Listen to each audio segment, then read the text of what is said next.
Hello, we are back again with another shorter style review of a rice cake product this time. It is called Yopokki, which is most likely a play on words because this is tteokbokki, which is rice cakes. This particular brand I have two flavors of. This one is just called sweet and spicy, so it's probably, I'm guessing it's not going to be too hot. But I don't think the sauce looked as thick as the one that I did the other day, or not too long ago. That was a SamYang brand.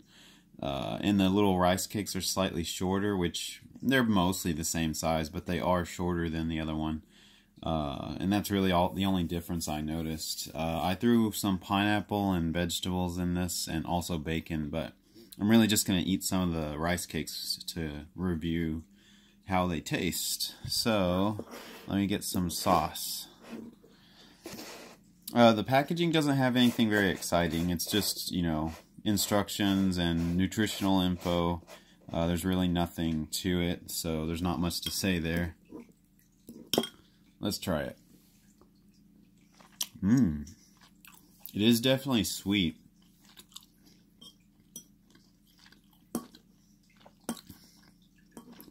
The main flavor I'm getting is the sweetness first, and then a little bit of spice. But the spice level of this is nothing like the SamYang ones. So this is definitely tame compared to that.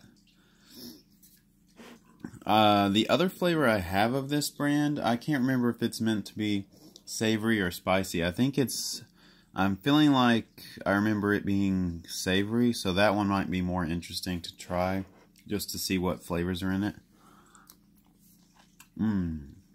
This one is good, just if you're wanting something sweet. It's like a very sweet barbecue tomato-y kind of flavor. Like it slants on the barbecue side.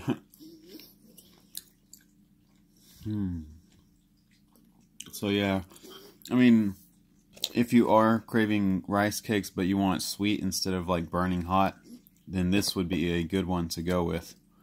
The SamYang one is definitely more balanced and has a lot more spice, along with some sweetness. But yeah, this one's pretty good if you want just sweet. I'm liking the sugary barbecue flavor.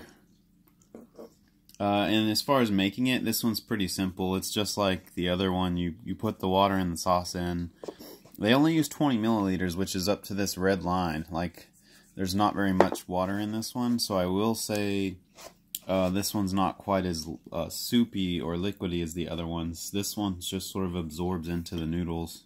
I mean, the rice cakes. And, you know, then the flavor's just kind of like on them or in them.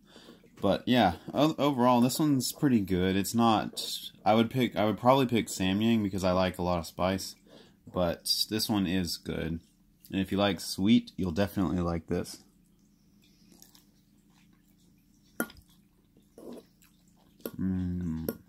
So I'm gonna say this one gets a thumbs up if you want sweet. Otherwise, it's like mediocre, or it's just all right, but it's good. It's definitely not bad. So that's really all there is to it. This is probably the shortest review I've ever done for one of these. So yeah, there's not much else to say. I'm going to go enjoy finishing this, and I will see you guys on the next video. I have like 20 other ramen things to review. I have so many flavors. Like some new ones I want to try that I've never tried before, so those will be coming in the future. I also want to do a video on, like, something I do when I don't want prepackaged ramen is I use noodles that, they're like dry noodles you buy at the Asian market, and they are like decent quality. They're definitely better than like those 50-cent ramen packs. Like, those are trash. So I will probably make a video on how to make basically your own ramen, and I kind of customize it. I make my own broth with different ingredients. I kind of wing it every time, but I'll try to come up with a more formal way of doing it, some sort of like a recipe. But yeah, I do that every now and then. Like when I want a very specific kind of ramen, I put miso paste in it. I actually use white miso. So I might do like a how-to cook video on that, where I could do like a long form video and show you exactly how to do it, because it's something I've always thought about. Like a lot of college age students or even high school age students will buy those crappy cheap ramen and they eat them plain by themselves, and that's just like pure sodium, pure junk. Like all you're eating is salt basically. So those are like super unhealthy and there's no nutritional value to them. So if you make your own ramen with fresh ingredients, veggies, like your own broth, like all of it is at least healthier, like slightly healthier, and you're actually getting some nutrients that way. So I thought it'd be a good idea to show that you can do that sort of thing in about the same amount of time it takes to cook like cheap ramen. So I'll probably do that at some point. I have to gather ingredients, and I also wanted to get pricing information so that I could kind of explain like it doesn't cost much more to eat healthy than it does to buy the cheap ass ramen. So we'll figure it out, but that's something I'm going to be working on in the future. So look forward to that. I will see you guys later for now. Bye bye.